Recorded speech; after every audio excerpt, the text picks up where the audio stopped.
9 अगस्त विश्व आदिवासी दिवस की समस्त भारत देश में ही नहीं बल्कि अधिकतर देशों में भी विश्व आदिवासी दिवस बड़े ही धूमधाम और हर्षोल्लास के साथ मनाया गया। मूल निवासी आदिवासी परंपरा रीति रिवाज के साथ आदिवासी वेशभूषा में रंगारंग कार्यक्रम का आयोजन भी किया गया।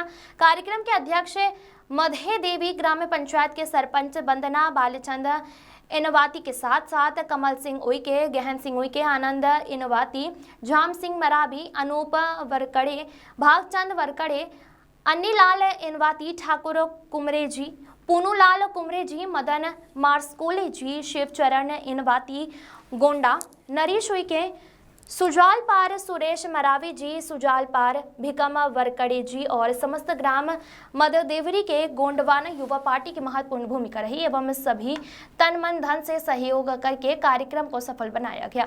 शासन और प्रशासन के ऊपर आदिवासियों का शोषण का आरोप लगाते हुए अपने आदिवासी समाज को जगाने के लिए अपने संबोधन में क्या कुछ कहा गोंडवाना गणतंत्र पार्टी प्रदेश अध्यक्ष कमलेश टेकाम ने, आइए आपको सुनाते हैं। राम नरेश पटेल की रिपोर्ट।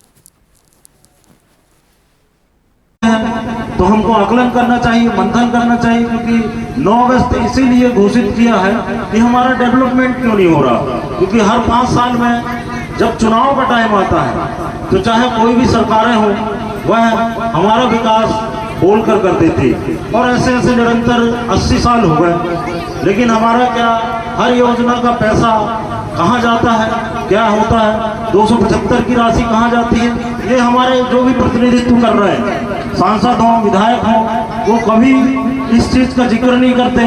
तो इसका मतलब है या तो हमारे राजनेता जो हमारे बीच से चुनकर जाते हैं वो अधिकारियों के साथ, जो टॉप लेवल के जिले में अधिकारी और राजनीतिक, ये दोनों बैठकर हमारा शोषण करने का काम कर रहे हैं। तो मेरा आग्रह सबसे यही है कि जो हमारा समाज क्यों पीछे हो रहा है, हमें क्या करना चाहिए, हमारा क्या योगदान था और हमारा संघर्ष क्या था, हमारे कर्तव्य क्या है, इन सब बातों को रखकर और हमें मंथन करने की जरूरत है ताकि कोई ना कोई ऐसा रास्ता निकाला जाए। नहीं तो हमारी आने वाली पीढ़ी को बहुत दिक्कतों का सामना करना पड़ सकता है, क्योंकि हम देख रहे हैं पूरे प्रदेश में शिक्षा की इतनी बुरी हालत होती जा रही दिनों दिन। इसका मतलब है सरकार की कहीं ना कहीं ऐसी पॉलिसी है, कोई भी सरकार हो जो 80 साल से शिक्षा को ना सुधार पाए और पूरे ग्रामीण की शिक्षा बदतर होती जा रही है। इसका मतलब हमको आदिवासी समाज को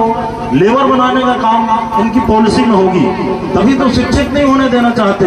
और पलायन, विस्थापन, जहाँ भी डैम का काम, चाहे अभ्यारण्य का काम, तो ऐसे कोई भी रोड का काम, तो सभी आदिवासी उसका हर्जाना भुगतते हैं, ना तो उनको मुआवजा मिलता है। वन के नाम पर, वन भूमि के नाम पर मैं ये बताना चाहता हूँ, जो भी वन भूमि के किनारे रह रहे हैं तो वो सैकड़ों सालों से रह रहे हैं। तो क्या जब 100 साल क्या सरकार बनी थी कि भारत सरकार तो जब से देश आजाद हुआ तो 79 ईयर हुए हैं, तो 100 साल से ज्यादा से जब हम रह रहे हैं तो क्या सरकार एहसान कर रही है पट्टा देकर? तो इसका मतलब है कि हमारे साथ शोषण के अलावा कुछ नहीं हो रहा। तो बहुत जल्द हमको मंथन करना चाहिए।